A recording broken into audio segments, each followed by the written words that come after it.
எல்லாருக்கும் வணக்கம். நான் பிரகாஷ் பேசுகிறேன். இது வரைக்கும் நீங்கள் இந்த சேனலை சப்ஸ்கிரைப் பண்ணலாம், சப்ஸ்கிரைப் பண்ணிக்கோங்க. அது மட்டும் இல்லாமல் பக்கத்தில் இருக்க பெல் பட்டனும் கிளிக் பண்ணி வச்சுக்கோங்க. அப்போ தான் நம்ம சேனலில் போடுற எல்லா வீடியோஸும் உங்களுக்கு நோட்டிஃபிகேஷனில் காமிக்கும்.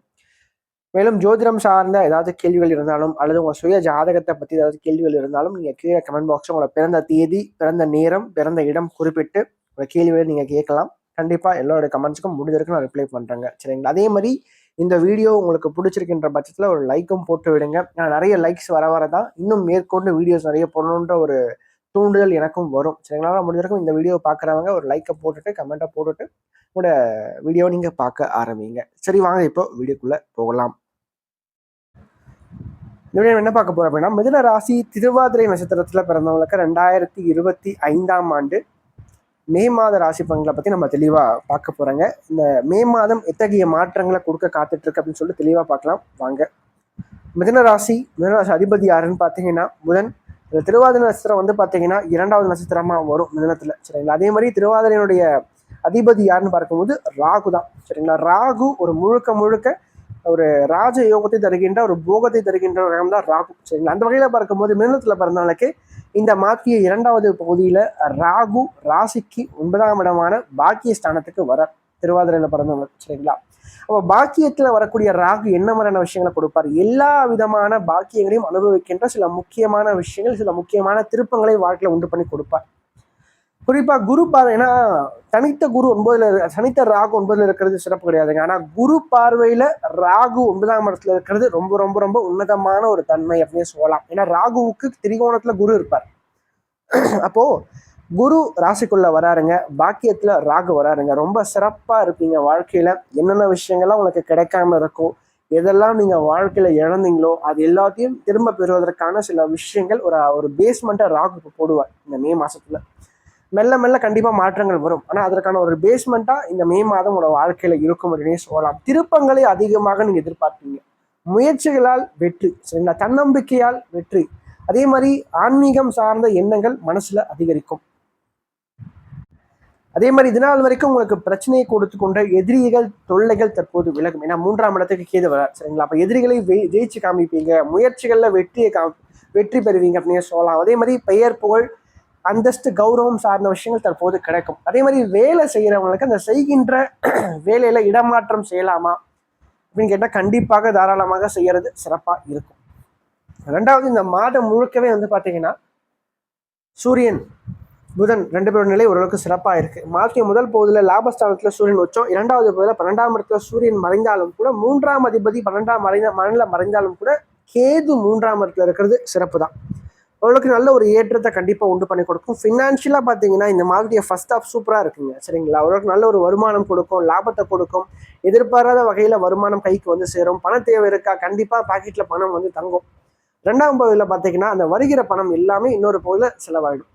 அப்போ ஃபர்ஸ்ட் ஹாஃப்ல நிறைய காசு வர மாதிரி தெரியும். ஆனால் 2வது பகுதியில் முடிஞ்சிருக்க அந்த பணத்தை வந்து சேமித்து வைக்க கற்றுக்கொள்ளுங்க. ஏன்னா செலவுகளை அதிகமாக சூரியன் கொடுப்பார். ஆனால் தன்னம்பிக்கையை அதிகப்படுத்தி கொடுப்பார். எந்த ஒரு சூழ்நிலையும் தளராத மனதை வந்து புதனும் சரி குருவும் சரி கொடுப்பாங்க அப்படின்னு சொல்லலாம். என்ன ஒன்று, ராகு 9ஆம் இடத்துல இருக்கிறதுனால எந்த ஒரு சூழ்நிலையும் சமாளிப்பீங்க. அதிர்ஷ்டம் சம்பந்தப்பட்ட விஷயங்கள் கை கொடுக்கும். அதே மாதிரி ஆயுள் சம்பந்தப்பட்ட விஷயங்கள், ஆரோக்கியம் சார்ந்த விஷயங்கள் கண்டிப்பாக நன்றாகவே இருக்கும். மருத்துவ செலவுகள் கண்டிப்பாக குறையும். 2வது, 9ஆம் இடத்துல ராகு இருக்கும்போது தந்தையினுடைய ஆரோக்கியத்துல மட்டும் கொஞ்சம் அக்கறை எடுத்துக்கணும். உங்களுக்கு நன்மையை செய்வார் ராகு தனிப்பட்ட வகையில பார்க்கும்போது. ஆனா அப்பாவோட ஹெல்த்ல கொஞ்சம் நீங்க அக்கறை நீங்க எடுத்துக்கிறது சிறப்பா இருக்கும். ஏன்னா ஒரு விஷயத்தை அதாவது ஒரு உயிர்காரகம் சார்ந்த விஷயங்கள்ல ஒரு பிரச்சனையை கொடுத்து அதன் பிறகுதான் ராகு வந்து ஜடக்காரகத்துவத்தில் நன்மையை செய்வார். ஸோ அந்த வகையில பார்க்கும்போது இந்த காலகட்டங்களில் கொஞ்சம் தந்தையினுடைய ஆரோக்கியத்திலும் சரி, தந்தைக்கும் உங்களுக்கு சரி, சில கருத்து சார்ந்த விஷயங்களை கண்டிப்பாக ராகு உண்டு பண்ணுவார் அப்படின்னு சொல்லலாம். அதுல கொஞ்சம் நீங்க எக்ஸ்ட்ரா கேர் எடுத்துக்கிட்டா சிறப்பா இருக்கும்.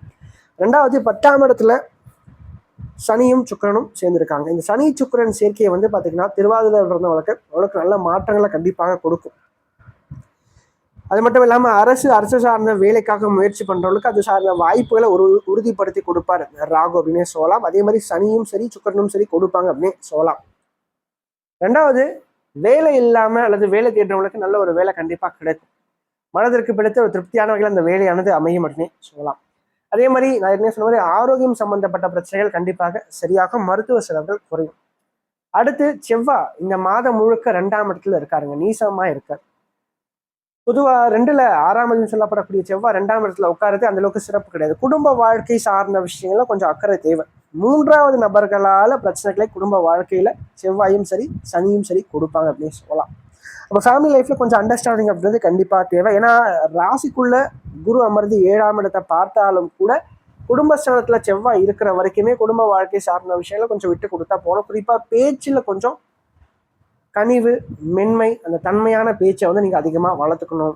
அதிகாரமாக அது ஒரு மாதிரி ரஃப் அண்ட் டஃப்பாக நீங்கள் பேசுகிறத கொஞ்சம் குறைச்சிக்கிட்டா சிறப்பாக இருக்கும். சுருக்குன்னு குத்துற மாதிரி பேசக்கூடாது, சரிங்களா? உங்களுக்கு ஒரு காரியம் ஆகும்னா அந்த இடத்துல நீங்கள் வந்து கொஞ்சம் வளைஞ்சு கொடுத்து தான் பேசி ஆகணும். அப்படிதான் காரியமே ஆகும், சரிங்களா? இல்லைன்னா வந்து அந்த காரியம் வந்து நடக்காது, உங்களுக்கு ஃபேவராக வராது, சரிங்களா? ஸோ அதை மட்டும் கொஞ்சம் பார்த்துக்கிட்டா சிறப்பாக இருக்கும் அப்படின்னு நான் சொல்லுவேன். 2வது, ராசிக்கு 5ஆம் இடத்தையும் ராசிக்கு பாக்கியத்தையும் வந்து ராகு பார்க்கறனால திருமணமான பெண்களுக்கு இந்த காலகட்டங்களில் அந்த குழந்தை பாக்கியம் சார்ந்த விஷயங்கள் தற்போது கிடைக்கும். அது மட்டும் இல்லாமல் ஓரளவுக்கு லைஃப்ல வந்து இந்த டைம் வந்து ஓரளவுக்கு ஃபேவராக தான் இருக்கும். உங்களை பொறுத்த வரைக்கும் படிப்பு சம்மந்தப்பட்ட விஷயத்துக்கும் சரிங்க, வேலை சார்ந்த விஷயத்துக்கும் சரிங்க, ஒரு சிறப்பான ஒரு காலகட்டமாக தான் திருவாதிரை பிறந்தவங்களுக்கு இந்த மே மாதமானது இருக்க போகுது அப்படின்னு சொல்லலாம், சரிங்களா? என்ன ஒன்று, செகண்ட் ஹாஃப்ல மட்டும் கொஞ்சம் செலவுகள் ஜாஸ்தியாக இருக்கும். செலவுகளை மட்டும் கொஞ்சம் குறைச்சிக்கங்க. பேச்சை கொஞ்சம் குறைச்சிக்கிட்டா போதும். நிச்சயமாக வாழ்க்கை வந்து சிறப்பாக இருக்கும். குறிப்பாக நிறைய வளவலன்னு பேசாதீங்க, அளவோடு பேசுங்க, அளந்து பேசுங்க, அவ்வளோதான் நான் சொல்லுவேன், சரிங்களா? நன்றி. மேலும் இந்த வீடியோ உங்களுக்கு பிடிச்சிருந்தா லைக் பண்ணுங்க, பிடிக்கலன்னா நீங்கள் தாராளமாக நீங்கள் டிஸ்லைக்கும் பண்ணலாம், சரிங்களா? அதே மாதிரி இந்த வீடியோ பற்றின ஏதாவது கேள்விகள் எதுவாக இருந்தாலும் நீங்கள் கமெண்ட் பாக்ஸில் கமெண்ட் பண்ணலாம். அது நல்ல விஷயமா இருந்தாலும் சரி, கெட்ட விஷயமா இருந்தாலும் சரி, உங்களோட தோன்ற விஷயங்கள் நீங்கள் கமெண்ட் பாக்ஸில் கமெண்ட் பண்ணுங்க. அது சரியாக இருந்தால் இன்னும் எனக்கு பூஸ்டப்பாக இருக்கும். அது தவறான ஒரு இதுவாக இருந்தால் நான் அதை திருத்திக்கிறேன், சரிங்களா? நன்றி, வணக்கம்.